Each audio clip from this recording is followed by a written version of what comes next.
Hello everyone, welcome to Excel in education.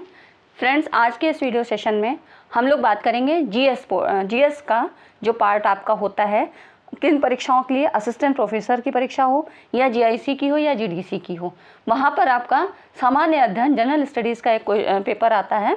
उसमें 30 questions लगभग पूछे जाते हैं। तो इस तरह से ये अलग अलग टॉपिक्स हैं, अलग अलग यूनिट हैं इनकी। तो इसमें आज हम आपकी जो यूनिट 6 दी है सिलेबस में, आप देखिएगा, भारतीय संविधान एवं अर्थव्यवस्था, पॉलिटी एंड इकोनॉमिक्स, इसको ही डिस्कस करेंगे। इसमें कैसे क्वेश्चंस पूछे जाते हैं और प्रीवियस ईयर में कैसे क्वेश्चंस का पैटर्न था, वो सारे हम इस वीडियो सेशन में डिस्कस करेंगे। तो चैनल पे आप पहली बार आए हैं तो आप चैनल को सब्सक्राइब ज़रूर करिए और वीडियो पसंद आने पर लाइक एंड शेयर भी करिएगा, ठीक है। और ये देखिए कि जीएस का जो पोर्शन होता है, मतलब सब्जेक्ट के साथ साथ आपका सेकेंड पेपर, दूसरा जो है सब्जेक्टिव पेपर जो भी है, जिस भी सब्जेक्ट का है, लेकिन उसके साथ साथ ये जीएस का जो है ये पार्ट बहुत भूमिका इम्पॉर्टेंट रोल अदा करता है, क्योंकि सफलता या असफलता आपकी इस पर भी काफ़ी डिपेंड होती है। तो आप इसको इग्नोर मत करिएगा बिल्कुल भी, और मैं आपकी एक अच्छी तैयारी कराऊंगी। और खाली प्रीवियस ईयर के ही पेपर नहीं, यहाँ पर सिलेबस के अकॉर्डिंग टॉपिक वाइज हम यहाँ पर चीज़ों को कवर करेंगे, ठीक है। तो चैनल को सब्सक्राइब ज़रूर करिए, वीडियो और पसंद आने पर लाइक एंड शेयर करिएगा। चलिए फ्रेंड्स, स्टार्ट करते हैं। और ये जो है जीएस का पोर्शन आपके असिस्टेंट प्रोफेसर की भर्ती हो, जीआईसी की हो, जीडीसी हो, इस तरह के ये काफ़ी पार्ट्स को कवर करेगा। तो वीडियो को पूरा देखिएगा, स्किप मत करिएगा। चलिए देखते हैं। और ये क्वेश्चन जो है ना आपके, ये प्रीवियस ईयर में आ चुके हैं, ठीक है। तो इसके अकॉर्डिंग ही हम देखेंगे कि कौन से क्वेश्चंस आते हैं और करेंट को भी यहाँ पर हम कंसीडर करेंगे, ठीक है। तो आप देखिए इसमें कौन कौन से क्वेश्चन थे। निम्नलिखित में किसे मानव विकास सूचकांक की संकल्पना को प्रारंभ करने का श्रेय प्राप्त है? तो इसके सही ऑप्शन क्या है? महबूब उल हक। ये पाकिस्तानी अर्थशास्त्री थे और इन्होंने 1990 में मानव विकास सूचकांक निर्मित किया था। नेक्स्ट है, संपत्ति का अधिकार किस टाइप का है? तो इसका है राइट ऑप्शन संवैधानिक अधिकार और कानूनी अधिकार। 44वें संविधान संशोधन अधिनियम 1978 द्वारा मूल अधिकार जो भी थे 7 थे, उनमें से संपत्ति का अधिकार समाप्त कर दिया गया था। संपत्ति का अधिकार शीर्षक के अंतर्गत भाग 12 में नए अनुच्छेद 301 को स्थापित किया। इसमें यह व्यवस्था दी गई कि कोई भी व्यक्ति कानून के बिना संपत्ति से वंचित नहीं किया जाएगा, इसीलिए इसको एक कानूनी अधिकार कहा गया। और मतलब ये कानूनी अधिकार है, तो इसको कानूनी अधिकार और संवैधानिक अधिकार दोनों के अंतर्गत रखा गया, ठीक है। आगे देखते हैं, भारत के मुख्य निर्वाचन आयुक्त की नियुक्ति कौन करता है? तो इसकी नियुक्ति राष्ट्रपति जी करते हैं। इसका जो कार्यकाल होता है मुख्य निर्वाचन आयुक्त का, यहाँ पर 6 वर्ष या 65 वर्ष की आयु तक, जो भी पहले हो उसके अकॉर्डिंग होता है। अब इस समय अगर हम 2022 में बात करें तो ये हैं राजीव कुमार। भारत के मुख्य निर्वाचन आयुक्त जो हैं वो कौन है? राजीव कुमार हैं। ये मई में इनको जो है ये आए थे। और इसके पहले इन्होंने इस पद पर सुशील चंद्रा का स्थान लिया। इससे पहले कौन थे? सुशील चंद्रा जी थे, ठीक है। ये मई 2022 में ये इलेक्ट होके आए। और हम देख लेते हैं मुख्य निर्वाचन आयुक्त के बारे में। भारतीय मुख्य चुनाव आयुक्त भारतीय चुनाव आयोग का प्रमुख होता है, ठीक है। और भारत में स्वतंत्र और निष्पक्ष रूप से राष्ट्र और राज्य के चुनाव करवाने का उत्तरदायी होता है। इसकी नियुक्ति कौन करता है? भारत का राष्ट्रपति करता है। मुख्य चुनाव आयुक्त का कार्यकाल 6 वर्ष या 65 वर्ष की आयु तक, जो भी पहले हो उसके अकॉर्डिंग होता है। और यहाँ पर इसको मुख्य चुनाव आयुक्त को संसद द्वारा महाभियोग पर राष्ट्रपति के द्वारा हटाया जा सकता है।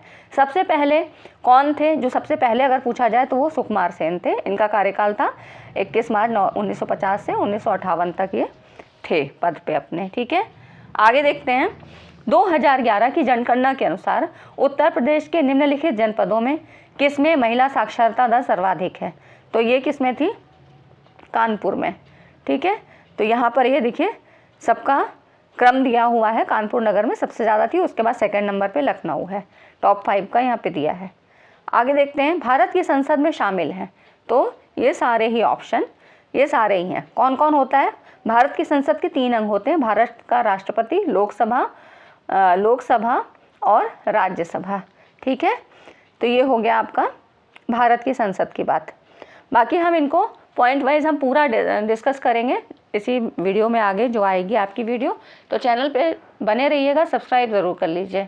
और इसके अलावा नेट पेपर 2 और असिस्टेंट प्रोफेसर के लिए या आपकी पीजीटी की भर्ती हो, वहाँ यहाँ पर एजुकेशन शिक्षा शास्त्र की भी तैयारी यहाँ पे मैं करवाती हूँ।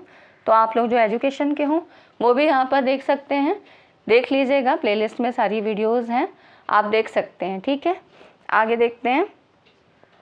निम्नलिखित में से कौन सा अनुच्छेद भारत के उपराष्ट्रपति के चुनाव से संबंधित है? ये कौन सा अनुच्छेद है? 66। तो इसके अंतर्गत उपराष्ट्रपति का निर्वाचन संसद के दोनों सदनों के सदस्यों से मिलकर बनने वाले निर्वाचक गण के सदस्यों द्वारा आनुपातिक प्रतिनिधित्व पद्धति के अनुसार एकल संक्रमणीय मत के द्वारा होता है। ये 2 विशेष चीज़ें हैं, इनको याद रखिएगा। इसके द्वारा उपराष्ट्रपति का चुनाव होता है। जब हम राष्ट्रपति उपराष्ट्रपति के बारे में पढ़ेंगे चीज़ों को तो वहाँ पर इनको हम कवर कर लेंगे। ठीक है। और फ्रेंड्स, वीडियो को अभी तक आपने लाइक ना किया हो तो लाइक ज़रूर करिए और अपने कमेंट्स भी दीजिए, फीडबैक ज़रूर दिया करिए, ताकि मुझे भी पता लगे कि मेरा प्रयास कहाँ तक सार्थक है। ठीक है, आगे देखते हैं। नेक्स्ट है, संविधान के किस भाग में निर्वाचन से संबंधित प्रावधान समाविष्ट किए गए हैं? इससे संबंधित एक वीडियो मैंने ऑलरेडी दे रखी है कि कौन कौन से जो हैं ये हैं अनुच्छेद कौन से हैं। तो यहाँ पर देखिए भाग पूछ रहा है, तो ये कौन सा है? 15वां है। इसमें भाग 15 के अंतर्गत अनुच्छेद 324 से 329 तक निर्वाचन से संबंधित प्रावधान समाविष्ट किए गए हैं। आपके में निर्वाचन का जो है ये टॉपिक है, तो इसी से संबंधित क्वेश्चन आए हुए हैं, देख रहे हैं। अब यहाँ पर देखिए भाग 4 में राज्य के नीति निर्देशक तत्व हैं, भाग 8 में संघ राज्य क्षेत्र और भाग 9 में पंचायती राज वर्णित है। ठीक है, बाकी ऑप्शन भी दे दिए। भारत में कब प्रथम ग्रामीण बैंक अस्तित्व में आया? ये सब इकोनॉमिक्स के हैं आपके। तो यहाँ पर ये देखिए 1975 में आया था। क्षेत्रीय ग्रामीण बैंक की स्थापना भारत में सर्वप्रथम 2 अक्टूबर 1975 को हुई थी और जिसका नाम प्रथमा बैंक रखा गया था। इसका उद्देश्य क्या था? बैंकिंग सेवा को ग्रामीण जनता के घर तक पहुंचाना था, खास तौर से ऐसे दूर दराज के इलाके जहां की बैंकिंग की कोई सुविधा नहीं थी। ठीक है, तो ये हो गया आपका। अब जोम्बी उधार से तात्पर्य निम्नलिखित में से किस उधार से है? देखिए किस टाइप के क्वेश्चन आ गए थे। मतलब हर क्वेश्चन पेपर में कोई भी सेट हो आपका, 2-4 क्वेश्चन तो ऐसे होते हैं कि जो या तो विवादित होते हैं, आयोग खुद ही हटा देता है, और या तो इस तरह से होते हैं कि सुने ही नहीं है कभी, है ना। तो इसलिए पैटर्न को भी जानना ज़रूरी है। अब जोम्बी उधार की बात कर रहा है तो ये क्या है? सही ऑप्शन है इसका, किसी व्यवसाय समूह को उधार देना जिसका ब्याज आवृत्ति अनुपात समूचे समूह का <1 हो। ठीक है, तो ये एक ऐसा जोम्बी ऋण एक ऐसा ऋण होता है जो कि किसी व्यवसाय समूह को दिए जाने वाला ऋण है जिसमें अत्यधिक जोखिम सम्मिलित है। ऐसे उधारकर्ता जिसको उधार चाहिए, मतलब जिनकी ब्याज आवृत्ति अनुपात 1 से कम होता है, उन्हें जोम्बी उधारकर्ता के रूप में वर्गीकृत किया जाता है। ठीक है, तो ये हो गया आपका इकोनॉमिक का पार्ट। अब देखिए भारत के संविधान का अनुच्छेद 21 से प्रावधान करता है, किससे संबंधित है? जितने भी शिक्षा से संबंधित थे वो मैंने एक वीडियो में दिए हुए हैं, तो आप वहाँ से वो देख लीजिएगा, काफ़ी पूछे जाते हैं, वो सारे एक जगह पे हैं, और बाकी हम यहाँ पर कवर कर लेंगे पॉलिटी के पार्ट में। तो जो 21 से है ये बात करता है शिक्षा का अधिकार, काफ़ी पूछा जाता है, चाहे आपके एजुकेशन की बात हो चाहे आपकी जीएस की बात हो। तो ये जो 21 से है ये शिक्षा के अधिकार का प्रावधान करता है। 86वें संविधान संशोधन 2002 के द्वारा प्राथमिक शिक्षा को मूल अधिकार बना दिया गया और इसे भाग 3 में 21A या 21 को जोड़ा गया। इसके अनुसार क्या था? राज्य 6 से 14 वर्ष की आयु के बालकों के लिए निःशुल्क और अनिवार्य शिक्षा की व्यवस्था करेगा। तो इस तरह से ये 21 से काफ़ी पूछा जाता है। ठीक है फ्रेंड्स, मिलते हैं अगली वीडियो में, और चैनल पे आप लोग बने रहिएगा। वीडियो कैसा लगा, पसंद आया हो तो लाइक एंड शेयर ज़रूर करिए, और अगली वीडियो तक हम मिलते हैं और किसी नए टॉपिक के साथ। इस तरह से आपके पूरी भी यूनिट, जो भी 6 यूनिट हैं, वो आपकी सब यहाँ पे मैं कवर करवा दूँगी। तो चैनल पे बने रहिए। वीडियो देखने के लिए धन्यवाद। Thanks for watching this video.